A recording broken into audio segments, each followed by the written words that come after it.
అంటే నిన్న మనం చూసినట్లయితే ఇటు సోషల్ మీడియాలో గూడా అల్లు అర్జున్ తరపు లాయరు జడ్జి గారికి ఒక మాట అన్నారు. పోలీసులు బందోబస్తు చూడకుండా వాళ్ళు గూడా ఫ్యాన్స్‌తో పాటు అల్లు అర్జున్‌నే చూసేసరికి జనాల క్రౌడ్ ఎక్కువ అయ్యారని అది జెప్పి. అది తప్పండి అది.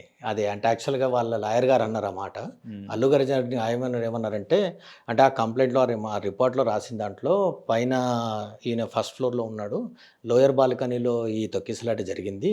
కిందికొచ్చి పోలీసులు చూసేపాటికి వాళ్ళక్కడ చనిపోయి అంటే వాళ్ళక్కడ స్పృహ తప్పి పడిపోయి ఉన్నారు అని అన్నారు. అంటే పోలీసోళ్ళు ఎక్కడున్నారు అని అడుగుతున్నారు. మీరు అడిగింది బందోబస్తు ఆయన కోసమని. ఫస్ట్ ఇప్పుడు అదే అల్లు అర్జున్‌కి ఏమన్నా అయ్యుంటే ఏమంటుండే? అవును. అది అదే గూడా. అల్లు అర్జున్‌కి ఏదన్నా జరిగుంటే ఇదే మాట అంటారా? హ్మ్. పోలీసోళ్ళు మా దగ్గర ఎందుకు లేరు? కింద బాల్కనీలో ఏం చేస్తున్నారని అడుగుతుండే గదా! అవును. ఒకటి. రెండోది ఎంతమంది పోలీసోళ్ళు కింద బాల్కనీలో పోయి అంటే కింద బాల్కనీ, ఆ ముందట బాల్కనీ, ఆ ఫస్ట్ క్లాస్, సెకండ్ క్లాస్ ఈ సీట్లకందరికి కాపలా కాసుకుంటూ కూర్చుంటోళ్ళు గాదు గదా! జనరల్ సెన్స్ ఏముంటది? నువ్వు ఒక వీఐపీ వచ్చిండంటే వీఐపీకి సెక్యూరిటీ ఏ రకంగా ఉంటది? ఆయనకు సెక్యూరిటీ ఉందా లేదా అనే విషయాన్ని చూస్తారు.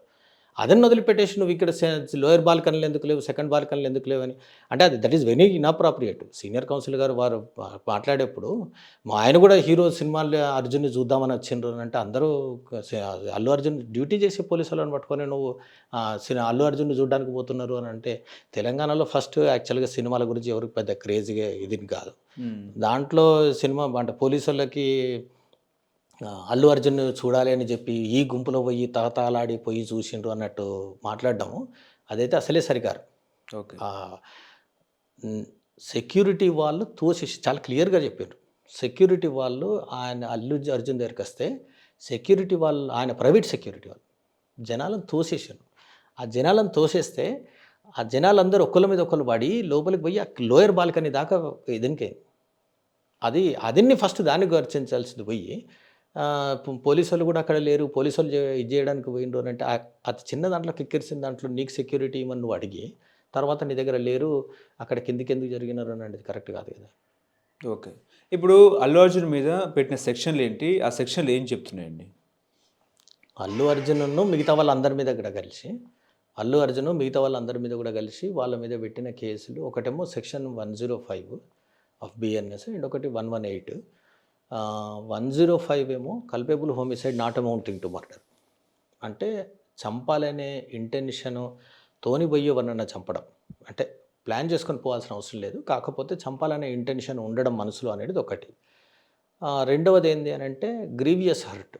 అంటే ఏంది వీళ్ళ చర్య ద్వారా మనిషి చనిపోడు లేదా కానీ అంత తీవ్రమైన గాయాలు జరగడం అనేది కూడా ఒక సెక్షన్. 2 సెక్షన్స్ పెట్టినారు. నా ఉద్దేశంలో ఆయనలో యాక్చువల్‌గా 105 అనేది అల్లు అర్జున్‌కు వర్తించదు. ఎందుకంటే culpable homicide not amount to murder అనేది దాంట్లో కొంత ఇంటెన్షన్ ఉండాలి. నిన్న లాయర్ గారు కూడా బెయిల్ ఆర్గ్యుమెంట్స్ కూడా అదే చెప్పినారు. అల్లు అర్జున్ ఎవరినన్నా చంపుదామని పోలేదు. లేదా చనిపోతారని విషయాన్ని తెలిసి కూడా పోలేదు అని అన్నారు. అది కరెక్టే అదే విషయం. ఎందుకంటే ఎవరిని చంపాలనే ఉద్దేశ్యం పోలేదు. ఎవరిని చంపాలని. కానీ ఇక్కడ 105 కాదు. 106 ఎలిమెంట్ ఉంది. Section 106 negligent and rash act. అది గాని ఎవరిదన్నా మృత్యువుకు దారి తీస్తే వాళ్ళు శిక్షార్హులు. ఇది negligent act. This is criminal negligence. ఏదైతే ఈ సంధ్యా థియేటర్‌లో జరిగిన ఇన్సిడెంట్ డిసెంబర్ 4వ తేదీ అది సంధ్యా థియేటర్ యాజమాన్యం, సంధ్యా థియేటర్ ఈ సినిమా తీయడానికి డిస్ట్రిబ్యూటర్స్ ఎవరైతే ఉన్నారో డిస్ట్రిబ్యూటర్స్, ఎగ్జిబిటర్స్ ఎవరైనా ఉంటే exhibitors, Allu Arjun, Allu Arjun private security వీళ్ళందరూ కూడా బాధ్యులే దానికి. ఇంకా అసలు అంటే ఇవి ఫస్ట్ చాలా స్ట్రిక్ట్‌గా స్టాట్యుటరీ రూల్స్ ఉన్నాయి. ఏంది ఆహ్, ఏదైనా సినిమా థియేటర్‌లో అంటే ఎటువంటిది దానికి ఒకటి ఢిల్లీలో పర్లేదు సార్. ఇలాంటిది ఒక సందర్భం అంటే ఇలాంటి హ్మ్. తొక్కిసలాట సందర్భం ఒకటి ఢిల్లీలో ఒక ఉపహార్ థియేటర్ కేసులో జరిగింది. సౌత్ ఢిల్లీలో 1996లో అనుకుంటా. ఓకే. 96, 97లో 'బార్డర్' ఓకే. సినిమా రిలీజ్ అయినప్పుడు ఓకే. దాంట్లో ఏం జరిగిందంటే అగ్ని ప్రమాదం జరిగింది. అగ్ని ప్రమాదం జరిగితే సినిమాలో ఒకటేసారి పొగ, అగ్ని అంతా వచ్చేపాటికి జనాలందరూ చిందరవందరైపోయి ఒకళ్ళనొకళ్ళు తోసుకొని బయటకు పోవడానికి ప్రయత్నం చేసినప్పుడు తొక్కిసలాటయింది. ఓకే. తొక్కిసలాటలో దాదాపు 59, 60 మంది చనిపోయినారప్పుడు. ఒక తొక్కిసలాటలో. 100 మందికి పైగా గాయపడ్డారు. అప్పుడు చాలా పెద్ద కేసు. చాలా దీనిగా జరిగింది. కొన్ని ఏళ్ళు జరిగింది.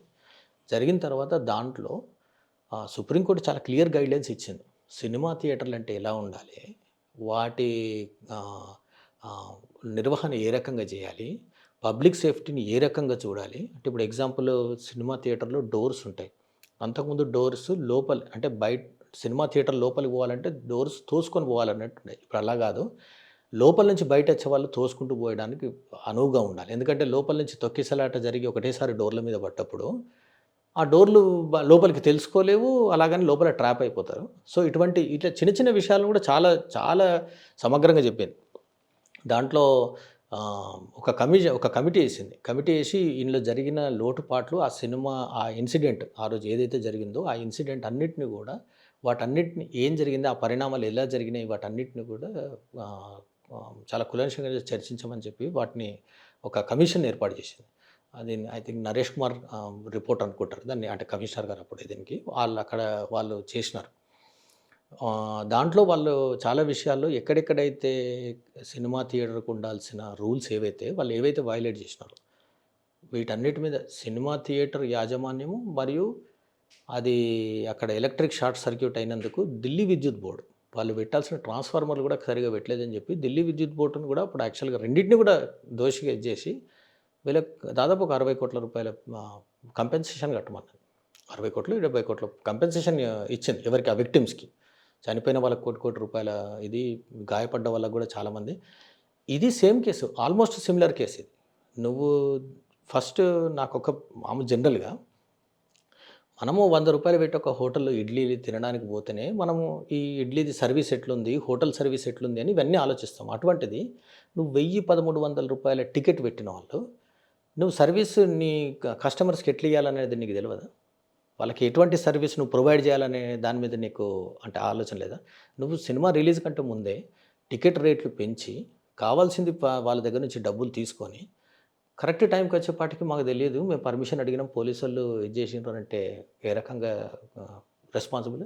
ఇప్పుడు నిన్నటి బెయిల్ అనేది Arnab Goswami versus state of Maharashtra తీర్పు ఆధారంగా ఇచ్చారంటారా? అంటే అర్నబ్ గోస్వామి దాంట్లో అది అంటే కేవలం ఇది బెయిల్ మ్యాటర్స్‌లో ఏందంటే ప్రైమా ఫేసి దీనికి ఉన్నప్పుడు లేదా ఇంటెన్షన్ దీనికి ఉన్నప్పుడు ఎవరినైనా సరే అంటే ముఖ్యంగా దీనికి అర్నబ్ గోస్వామి కేసులో ఏందంటే ఎవరిదైనా సరే వ్యక్తిగతమైన ఫ్రీడమ్ అనేది చాలా ఇంపార్టెంట్.